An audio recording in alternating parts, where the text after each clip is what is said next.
Antes de começar, eu gostaria de fazer apenas alguns complementos à fala do doutor meritíssimo juiz.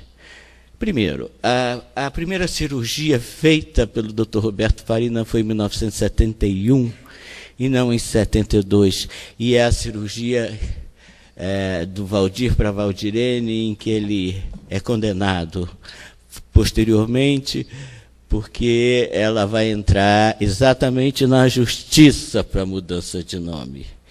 E aí um delicado promotor, profundamente entendido no caso, resolve processar o Dr. Roberto Farina, um eminente cirurgião plástico de fama internacional, e que deu o que falar na época. Todos os médicos internacionais se manifestaram contra a condenação dele. Ele ficou em sursis, porque era primário, mas não pôde mais operar. E eu fui uma das consequências desta condenação. Outra coisa, doutor, o Grupo Gay da Bahia realmente é a única entidade, infelizmente, que faz esse levantamento mais criterioso das mortes. Só que eu gostaria de dizer que esse número ao qual o senhor se referiu aí, de homossexuais, e ele fala mesmo isso, não são homossexuais. Quem mais morre são as travestis e as transexuais. É isso que dá ibope para as mortes do Grupo Gay da Bahia. Aliás, eu gosto muito do Luiz Motti, admiro muito o trabalho dele, inclusive esse número é um número muito precário. Eu que convivo dentro do mundo transexual, travesti, sei que o número de mortes é muito maior, que não chega nem às mãos dele. E como são todas mortes extremamente cruéis, como já foi dito aqui.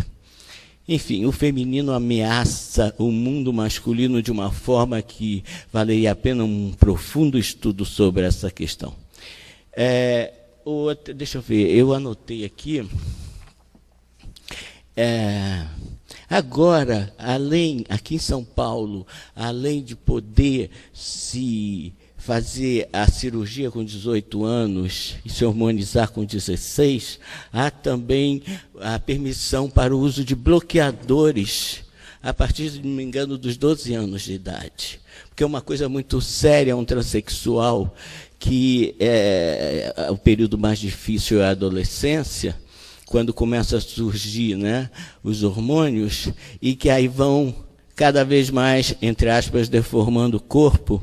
E depois, para consertar, é uma parada, que é o caso, por exemplo, das transmulheres, que começam a ter pomo de Adão, a voz engrossar, e depois nenhum hormônio feminino vai tirar isso. Só uma cirurgia faz a raspagem do pomo. A barba, o hormônio feminino também não tira. Tem que fazer laser. Quer dizer, são despesas que vão ser acrescidas posteriormente ao Estado ou à própria pessoa, porque o SUS também não banca essas cirurgias necessárias. A gente só fala em cirurgia de transgenização e acha que é uma só. O doutor aí referiu-se a $10 mil a uma cirurgia. Eu não sei bem qual foi a fonte que lhe deu essa informação, porque a cirurgia que você se refere é botar uma vagina. É isso? Porque essa cirurgia, claro, cada um tem um preço. Eu não acredito que seja esse valor todo no Brasil, no SUS. E a cirurgia? Isso é complicado. Por exemplo, no caso dos transhomens, né, que se refere à minha história, a cirurgia transgenitalização praticamente não é feita no Brasil.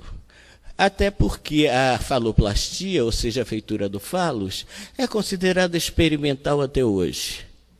Só para homens transexuais.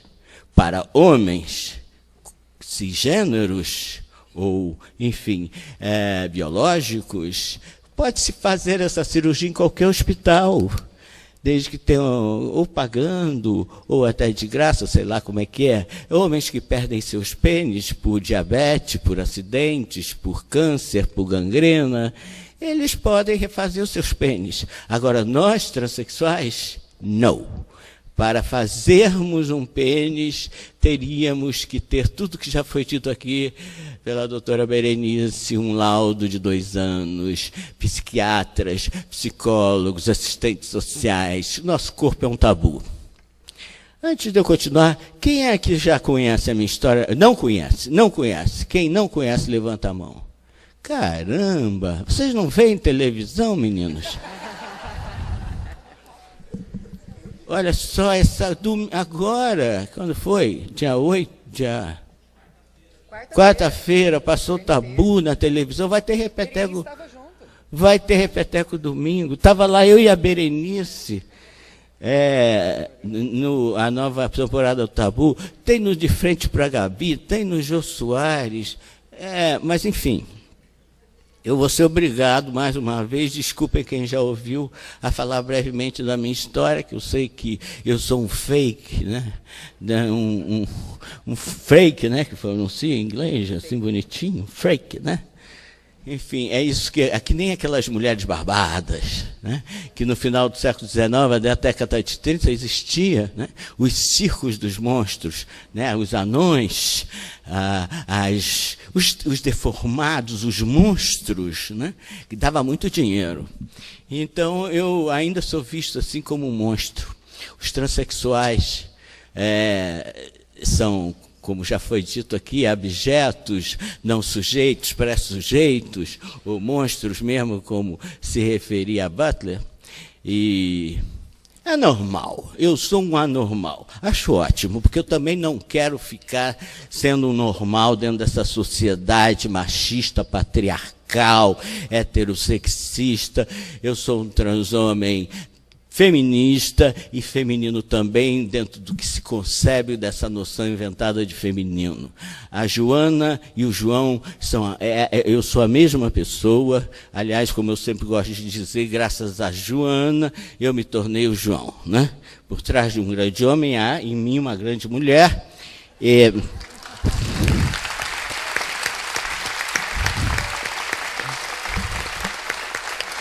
Embora essa expressão seja muito machista, porque eu acho que, na verdade, atrás de uma grande mulher, há sempre uma grande mulher.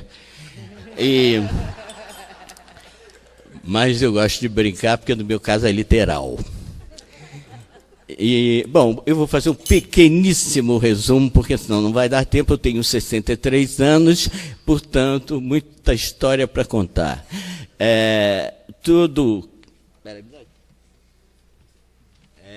Esse livro eu escrevi recentemente. Aqui sou eu com 27 anos de idade, quando eu me operei, ainda não tomava hormônios, e aqui eu com uma identidade feminina ainda, com 14 anos de idade. Eu nasci numa família pequeno-burguesa, tenho 3 irmãs, minha mãe é professora, meu pai é aviador, tive a oportunidade de estudar, e me formei em psicologia, dei aula em 3 universidades no Rio de Janeiro, e tive consultório também, atendi clientes, fiz curso de especialização na época, se chamava sexologia, tenho horror dessa palavra, sexólogo, mas era como se denominava hoje estudos de gênero e sexualidade.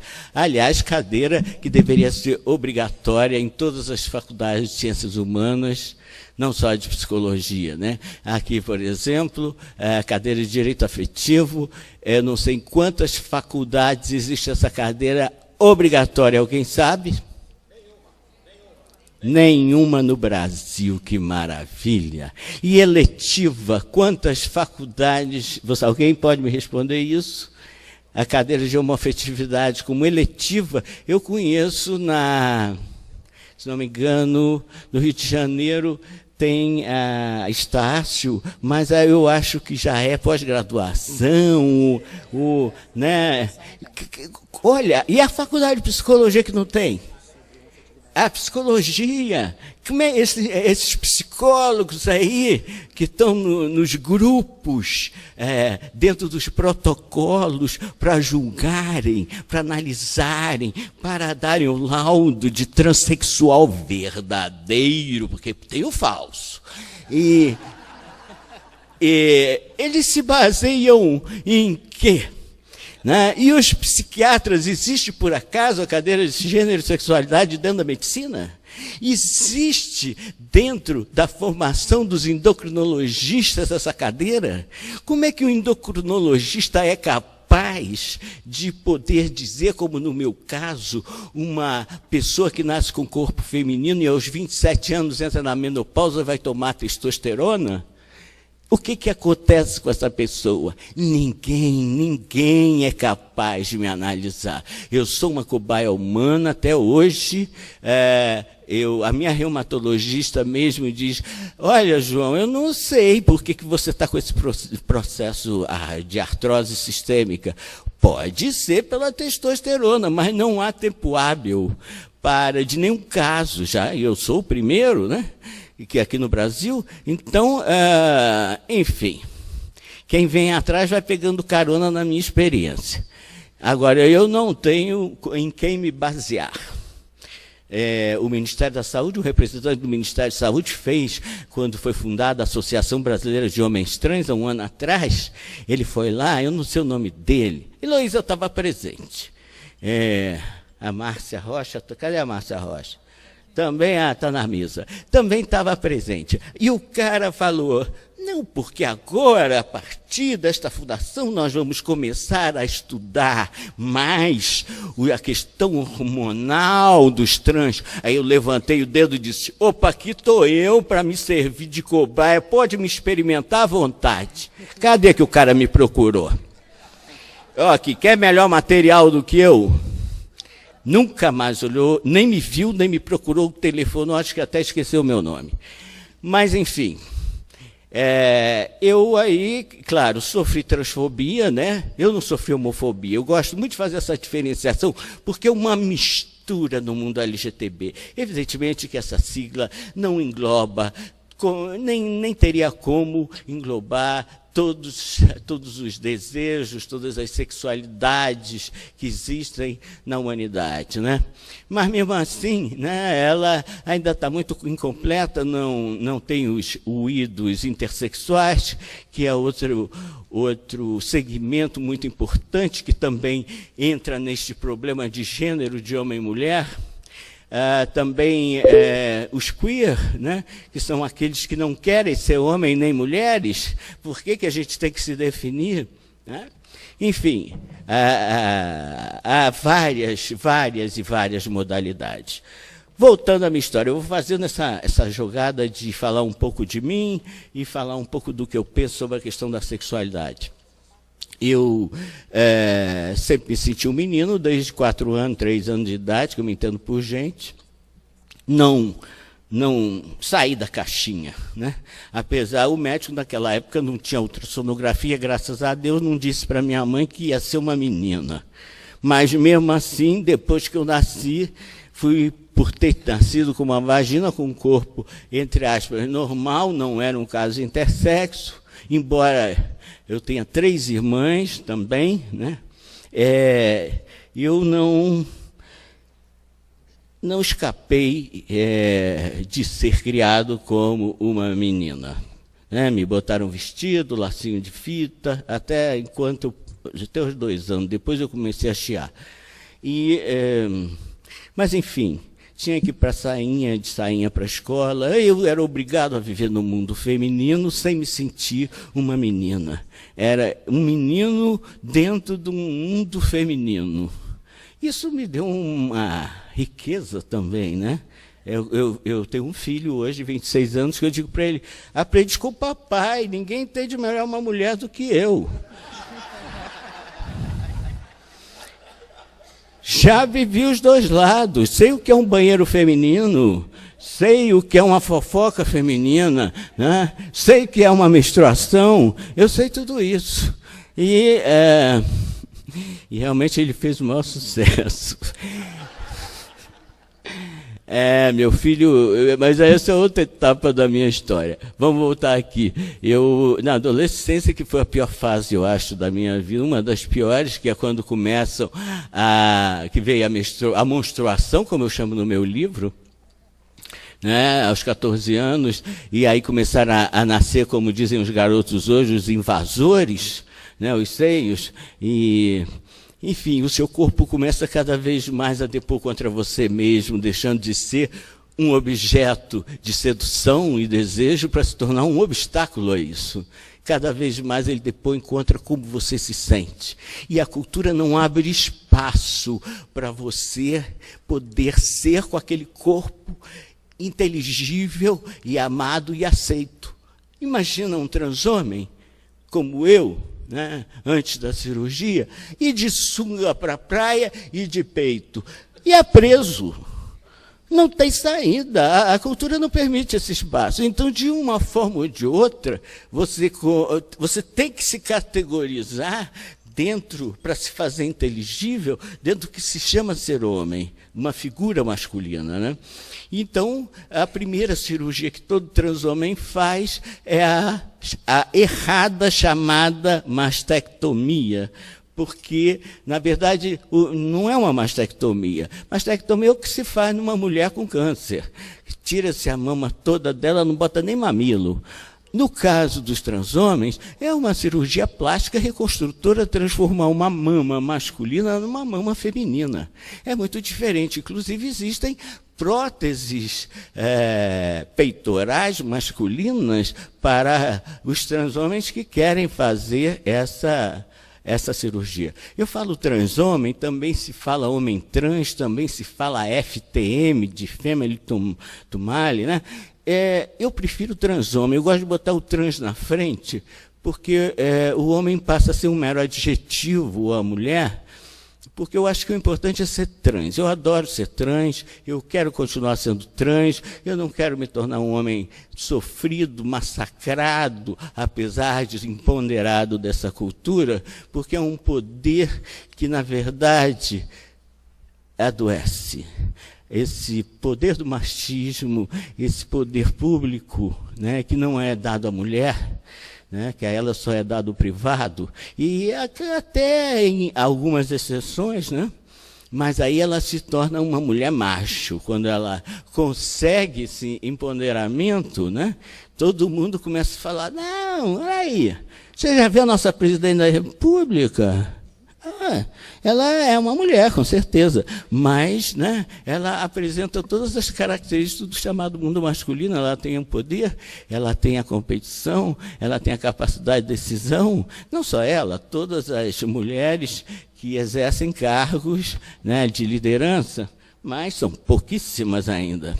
E eu acho mesmo, eu tenho cada vez mais clareza, eu voltei a estudar sexualidade, muitas coisas aconteceram nesses 30 anos, e todo o estudo de gênero, que começa cada vez mais a partir da década de 90, do movimento feminista, a tomar um peso muito grande, né, o movimento também homossexual, enfim... E eu tenho cada vez mais clareza que é o machismo o grande responsável por todas essas mortes, tanto quanto a responsável pela homofobia, responsável pela misoginia, responsável pela violência contra a mulher. E essa é a minha bandeira de luta. Eu não sou um ativista, um militante, como quiserem chamar, só do movimento LGTB. Eu defendo as chamadas ditas minorias, né? Sejam elas negras, operárias, qualquer discriminação que não dignifique o ser humano. Tanto que esse meu livro é um livro que pode ser lido por qualquer pessoa, não precisa ser transexual. É um livro em que eu me desnudo completamente, e abordo várias questões, não só sobre a minha sexualidade, como eu faço realmente um livro para ser refletido. E depois da publicação dele, minha vida mudou. Voltando à minha vida, aos 22 anos, eu saio de casa, vou morar com a minha namorada, isso estamos na década de 70, né, uma década muito importante no Brasil, apesar da ditadura, que foi, com a década de 60, o golpe militar, a minha família foi diretamente atingida, meu pai foi caçado, foi exilado no Uruguai, e eu também, deu polícia lá em casa, minha irmã foi presa e torturada, e eu fui para, naquela época a juventude toda não tinha como ficar isenta de uma postura política, e eu acabei entrando para o Partido Comunista, e, enfim, sofri perseguições. O AI-5, quando eu entrei no primeiro ano da faculdade, eu fui o ato institucional número 5, eu fui um dos que sofreram. Felizmente, o Modesto da Silveira, aliás, está no agradecimento dos meus livros, um grande advogado, me defendeu gratuitamente, e eu consegui ser um dos alunos que foram inocentados e consegui cursar minha faculdade. A penalidade seria a expulsão da faculdade e ficar 5 anos sem estudar. E os professores que sofressem o AI-5 ficariam 3 anos sem estudar. Bom, e aí eu consigo me formar e vou trabalhar, e nessas alturas eu já sou motorista de táxi, porque para eu sobreviver como estudante eu tinha que ser motorista de táxi, e trabalhava como uma figura masculina. Eu cortei o cabelo, eu não me hormonizava, eu tinha 22 anos, mas eu já fazia uma figura meio de um efebo, assim, um rapazinho imberbe. E, enfim, e aí eu comecei a viver 2 identidades sociais ao mesmo tempo, enlouquecedoramente. Se me chamavam de senhora, eu afinava a voz; se me chamavam de senhor, eu engrossava a voz. Eu não sabia nunca qual era a figura que eu estava fazendo. E, enfim, tinha vários nomes, tinha um nome neutro para a minha mulher me tratar em público. Olha, um samba-canção, haja jogo de cintura. Eu ia trabalhar na faculdade, eu estava no táxi, ia dar aula de noite na Gama Filho, aí eu tirava, tinha uniforme naquela época, né, a camisa caqui, gravata preta, eu tirava o uniforme, a gravata, no estacionamento, com o meu táxi da faculdade, e entrava como professora, e o cara do estacionamento ficava doidinho.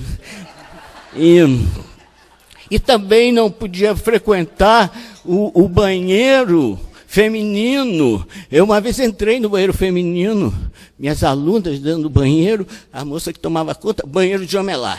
Poxa, o constrangimento, essa questão do banheiro é uma coisa muito séria. Eu soube que há leis municipais que proíbem um banheiro unissex no Brasil. Quer dizer, no Brasil não. Em alguns municípios. O Rio de Janeiro, por exemplo, eu soube que a Coordenadoria Geral, lá o Carlos Tufson me falou que pagou R$7.000 de multa porque resolveu fazer um banheiro unissex. Aqui em São Paulo eu acho que é permitido. É uma bagunça. Eu acho, já estou falando aqui para uma plateia jurídica, que deveria se rever essa questão das leis, se é possível, criar uma lei federal para acabar com essa frescura. Agora, em Florianópolis, eu acho, não sei se é uma escola, um bar, sei lá, resolveu criar um terceiro banheiro, ter um de homem, um de mulher e unissex. Para que mais uma forma segregacionista, a meu ver, que não tem que criar terceiro banheiro. Eu não sou terceiro sexo. Então tem que ter o 4º, o 5º, o 6º, o 29º. Vamos abrir 800 banheiros, tudo para fazer cocô e xixi. Quer dizer, por que não se faz um banheiro só com reservados? Acaba com aquela pornografia que é o mictório público do banheiro masculino. Né? Porque o homem pode mostrar o peru para o outro. O peru pode, porque mostra que ele é bastante homem. Agora, a bunda é no reservado, com a porta fechada, para não ter o perigo de ser viado.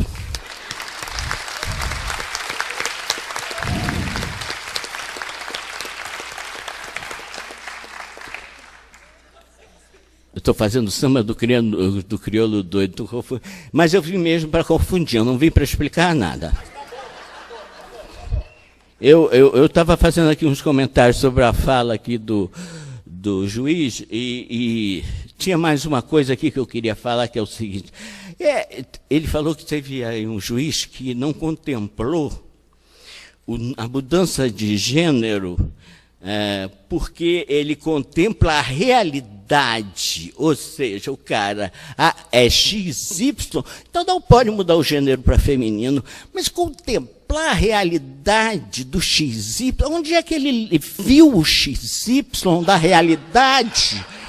Porque a realidade, ele está vendo uma mulher ali, como a Berenice muito bem disse, nem a vagina ou o pênis ele está vendo o que a pessoa se autodefine, se veste. Agora o cara foi procurar o cromossoma, que loucura, e ainda disse que isso era a realidade. Nossa, quer dizer, se o cara fosse intersexo, XXY, e aí é baratinal, ele ia ter que definir, porque a sociedade obriga que a gente seja homem ou mulher. E aí, o cara é XXY, como é que o juiz vai ficar nervoso? Porque qual era a realidade que ele ia contemplar nessas histórias?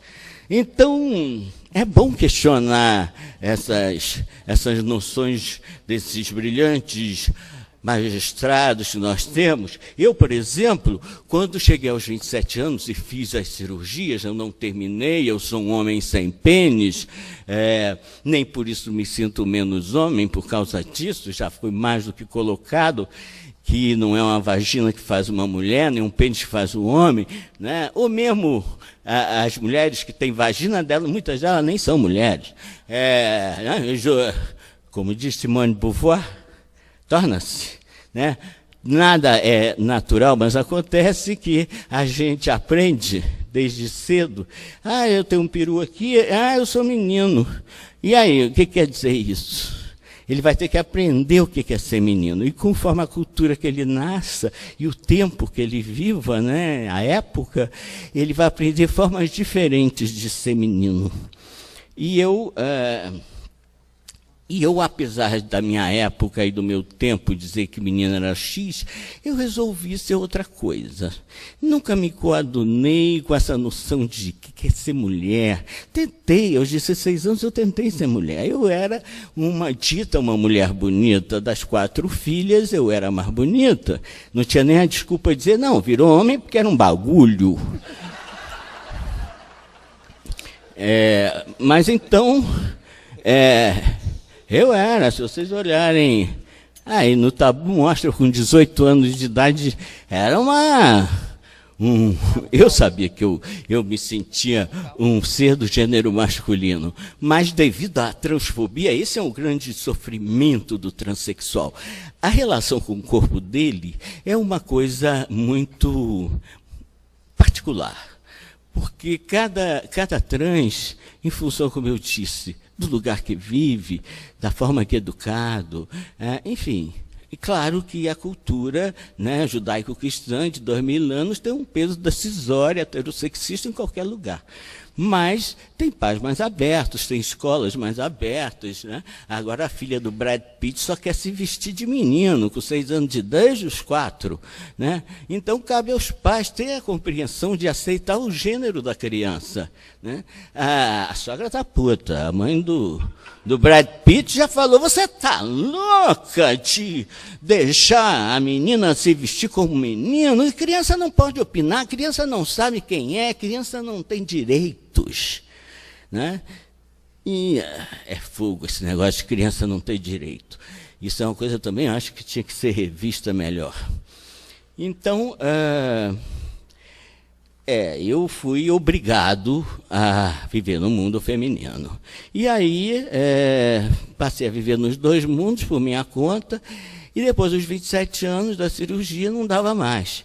Com essa cara que eu estou, claro, muito mais jovem, né, de cabelo, porque eu estou careca agora, eu resolvi tirar, eu não podia entrar na justiça para trocar minha identidade em 1977. Se hoje os juízes já são transfóbicos, desculpe, doutor, mas a maioria, você imagina na década de 70, nem pensar E aí, como é que eu, uma figura masculina, ia trabalhar? Como ia sobreviver? Porque este é o grande problema, um grande problema que eu vejo na transexualidade, é a documentação. Muito mais do que a questão cirúrgica. Porque eu tenho amigas, por exemplo, amigos que se operaram, né, como uma maestrina em Juiz de Fora, que está há 10 anos na justiça para mudar o nome dela. Ela fez a cirurgia, ela já casou, ela tem um filho, ela trabalha como maestrina em Juiz de Fora, mas na hora de receber o salário, é Jorge. Na hora de comprar qualquer, até uma calcinha que ela vai dar o cartão de crédito, é Jorge. E aí, para provar que Jorge é ela? Aí, não, que isso? Documentação falsa. Quer dizer, a própria documentação da pessoa passa a depor contra ela. Esta é a tal morte que a Berenice se referiu. Mata-se um vivo. A própria documentação legal, por não ser reconhecida juridicamente no nosso país, que tem direito mesmo de vida e morte, faz isso com os trans.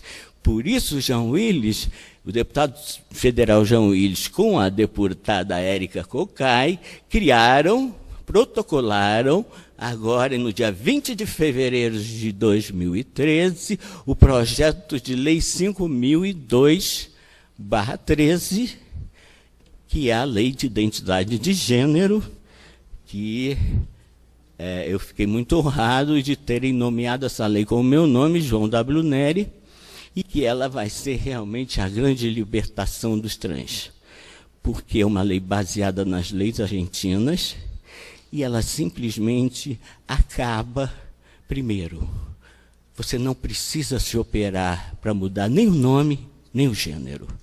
Nem precisa se harmonizar para isso. Você também não precisa entrar na justiça, não precisa mais de advogado, vocês vão perder uma opção de clientes se essa lei for aprovada. Não precisa mais de advogado para entrar na justiça. Essa lei deve ser brevemente votada, ela ainda vai passar por algumas comissões, me falou o Jean Willis semana passada, mas brevemente ela estará no Congresso para ser votada, e eu espero que essa magnífica bancada nazi evangélica não ponha dificuldades. Eu acredito que esse projeto de lei seja mais fácil de ser aprovado do que a PLC 122, porque o grande horror deles é a homossexualidade. A trans, não tanto. Haja visto que o Irã faz cirurgia, né? A torta e a direita nos trans, mas homens eles matam. Então, tudo que é homossexual diz que é trans agora para fazer a cirurgia para não morrer. É uma loucura isso. Mas, enfim, voltando, eu já vou concluir, porque, olha, está todo mundo morrendo de fome, inclusive eu. Então, eu vou dar uma fechada. Depois que eu me opero, eu tiro no peito e na raça a minha documentação, vou num cartório com uma amiga transexual já operada, ela foi a minha testemunha, foi nela que o juiz se baseou, essa é a minha vingança. E aí, eu tiro um novo nome, estou com 18 anos, quando eu estava com 27, que precisava servir ao Exército, né? Que era obrigatório, eu tinha que apresentar, e pago uma multa e tiro um novo nome masculino, só que com esse fico com uma dupla identidade, portanto crime, e por isso eu fiquei 30 anos no armário, só agora que eu vim aparecer na mídia, senão eu seria preso. E eu, com esse novo nome, eu perco todo o meu currículo escolar. Eu viro um analfabeto. Eu deixo de ser psicólogo, professor universitário, enfim, terapeuta, e mestrando, que eu fazia mestrado, e, enfim, vou ser pedreiro, pintor de parede, massagista, vendedor de tudo que é porcaria que vocês possam imaginar, e cortador de confecção. Aí foi bom também porque eu me tornei polivalente em termos profissionais, aprendi a fazer um monte de coisa, construir 4 casas, sei botar piso, sei levantar casa, faço tudo. Agora não tenho mais físico, mas ensino a minha empregada e ela faz.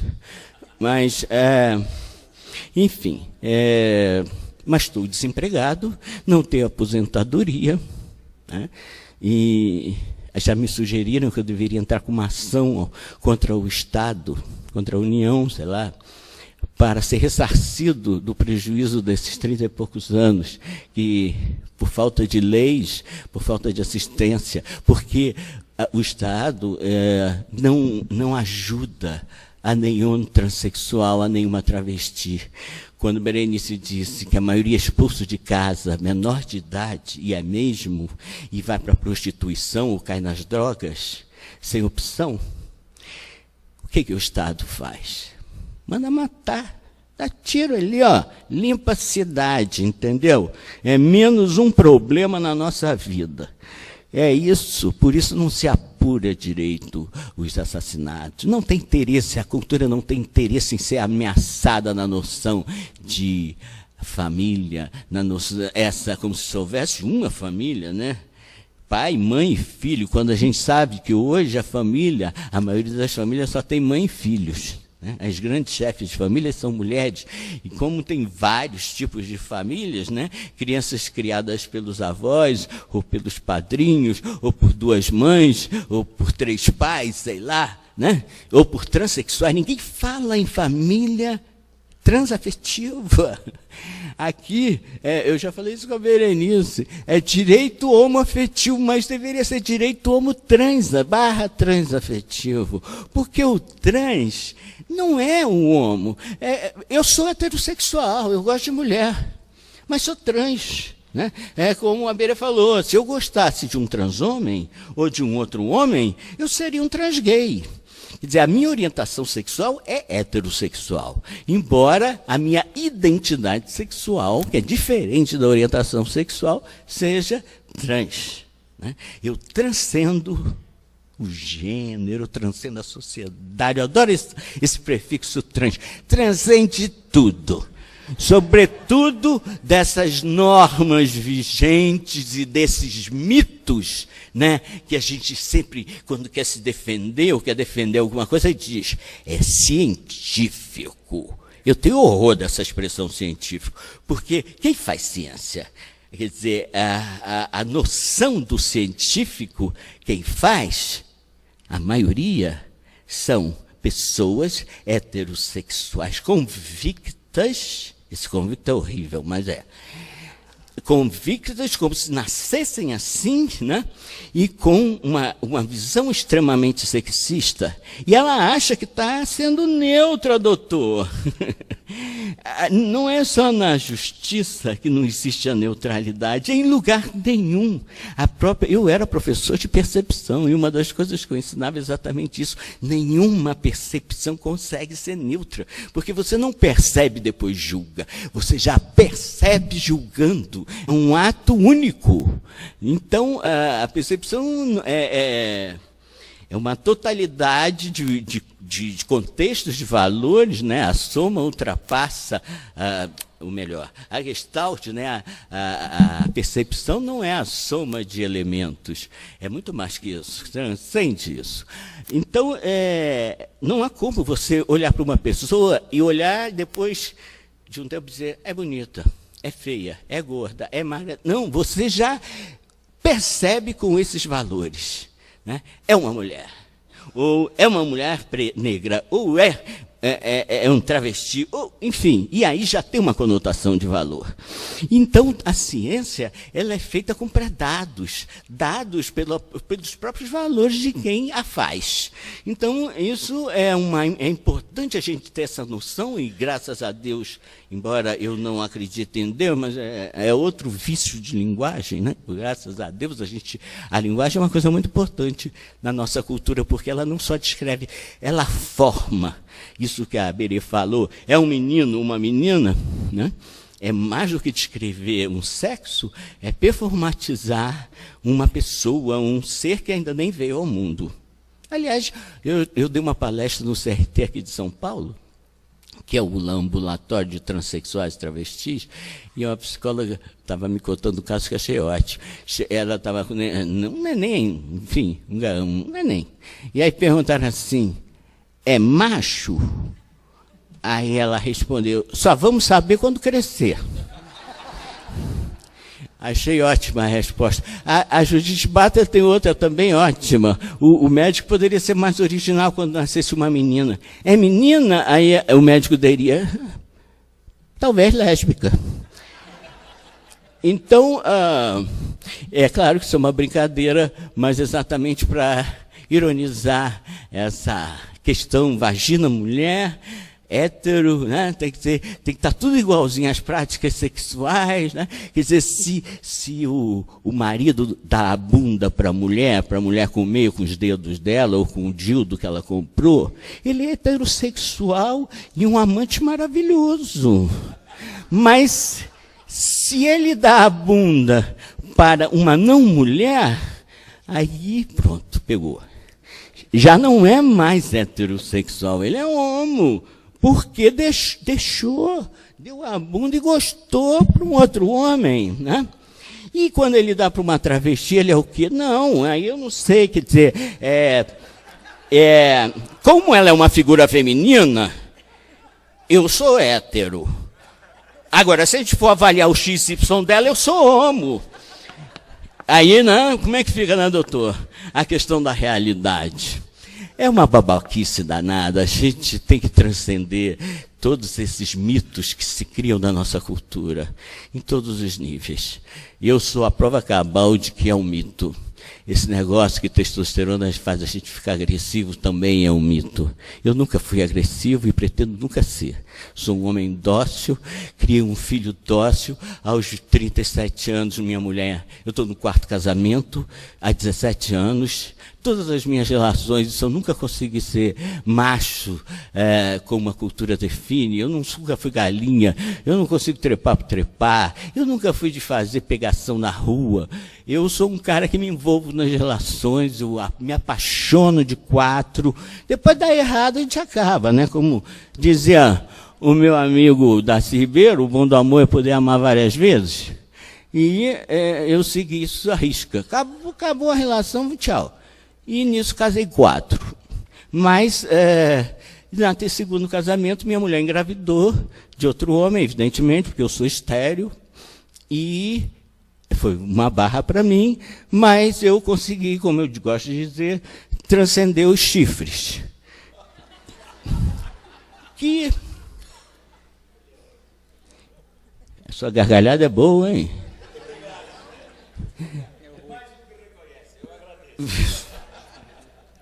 Mas, enfim, porque tem um homem que transcende chifre. Não pode. Se é macho, não pode transcender esse chifre de mulher. Que é isso? Nunca é a honra. Tem horror dessa palavra, honra, orgulho, eu acho isso um atraso de vida. E eu fiz questão exatamente de dar força ao poder da criação. Eu queria ser pai, olha a chance aí. E aí eu... Claro, demorei 24 horas para tomar essa resolução, só exigi que o pai biológico não ficasse sabendo e engravidei junto com a mulher, né? Hoje o pai moderno vai ao médico junto com a mulher, acompanha todo, né, aquele tratamento pré, e eu assisti o parto, foi cesárea até, e eu fui o segundo a pegar no menino, e foi o máximo. Meu filho hoje está com 26 anos, é engenheiro, acabou de casar, como eu gosto de brincar, optou por ser hétero, o que eu vou fazer? Tendo um pai trans, mas isso mostra também que um pai trans pode ter um filho hétero, e assim, porque há um mito de que os homossexuais, por exemplo, não são capazes de criar... Todos os filhos homossexuais seriam homossexuais, né? E esquecendo que os homossexuais são filhos de hétero. Então, isso também é outro mito, né? A gente não determina a sexualidade dos filhos, isso, de preferência, nem tente. E agora, além da generificação que a cultura tem cada vez maior de diferenciar o homem da mulher, porque se fatura muito dinheiro com isso. Há um grande interesse político, econômico, em cada vez fazer essa diferenciação maior, né? As mulheres agora são de Vênus, os homens são de Marte, e eu não sei que planeta sou, e fico, talvez, da Terra. E agora vocês já viram que até a comida é generificada? O Kinder Ovo agora tem rosa e azul. Quer dizer, né, cuidado dos garotos que comerem Kinder Ovo rosa. Podem virar gays. Muito sério isso. Muito sério, né? Enfim, eu não suporto mais ver televisão, porque tudo que é propaganda, eu já vejo com outros olhos. Todas as propagandas de automóvel, só quem compra é homem, vocês sabiam? Todas as propagandas de automóvel que implicam em cavalo, vapor, potência, só pode ser vendida para homem. Quando aparece uma mulher vendendo um carro, ela está nua em cima do capô, para o homem se atrair mais pelo carro. Então é isso, essa cultura no pleno século XXI que a gente vive e aplaude. Mas se vocês forem observar as mensagens subliminares que aparecem nas propagandas, vocês vão ficar horrorizados. Quanto? 5 minutos, obrigado. Bom, eu vou concluir. Eu estou fazendo vocês girem, é bom descontrair, mas o assunto é muitíssimo sério. Eu gosto mesmo que vocês repensem. Eu gostaria muito que vocês lessem o livro, não porque é meu, é um livro, como fez o prefácio Antônio Weiss, leiam e humanizem. Esse é um livro que fala sobre direitos humanos, é um livro que já tirou muitos heterossexuais homofóbicos, vieram me agradecer por terem se livrado da homofobia. É um livro que muitos heterossexuais deram para os seus pais, homossexuais deram para os seus pais lerem, e os pais ficaram aliviados, porque o filho era só homo, não era trans. Não precisava mudar o corpo, era só uma questão, né, de gostar de outro homem, bobagem.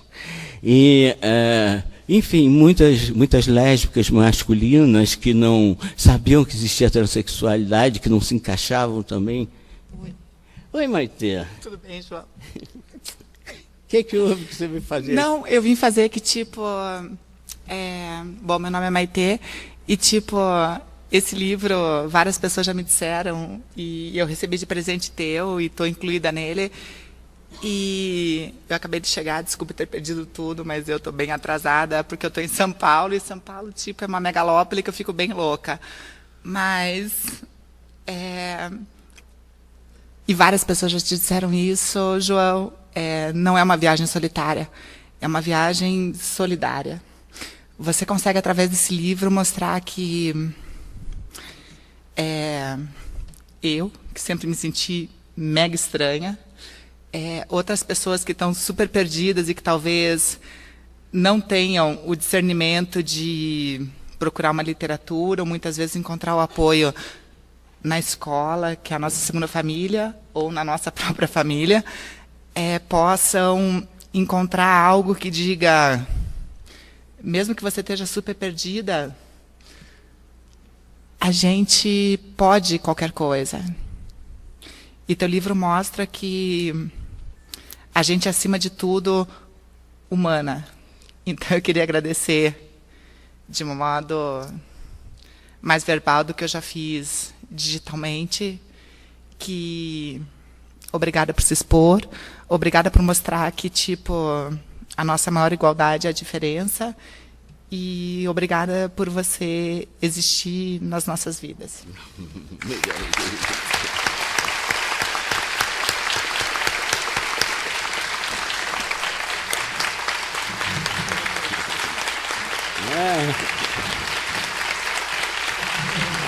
Que bom, querida.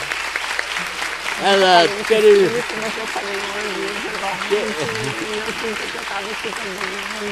Querem tirar uma foto com você e eu. Olha pra lá. De verdade. Vai lá, tira lá uma foto. Maitê é uma transmulher de Curitiba, uma grande atriz, e me deu esse presente agora inesperado aqui, de vir falar um pouquinho. Ela também está no Tabu, no programa Tabu, que apareceu quarta-feira. É uma batalhadora, uma militante, uma guerreira. E, enfim, é uma honra também tê-la aqui na tribuna. Nosso tempo estourou.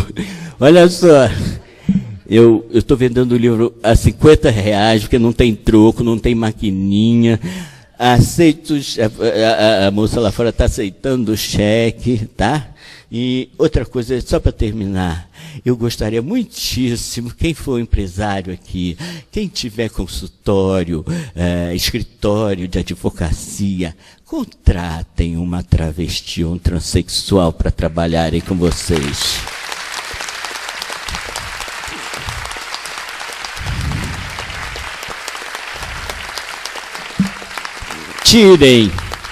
Tirem uma profissional do sexo da rua, né? Se ela quiser também, porque algumas querem, mas outras não. Mas, enfim, deem trabalho para os transexuais, né? A Márcia, que está ali na mesa, ela está num trabalho exatamente, ela, mais um transhomem, algumas pessoas, estamos criando um site para arranjar trabalho para homens. Ela, como empresária, ela já emprega travestis e transexuais, dando um belíssimo exemplo, né, para exatamente tornar essas pessoas cidadãs, porque elas pagam impostos, elas têm direito à vida. E como viver sem trabalhar? É complicado. Muito obrigado a todos.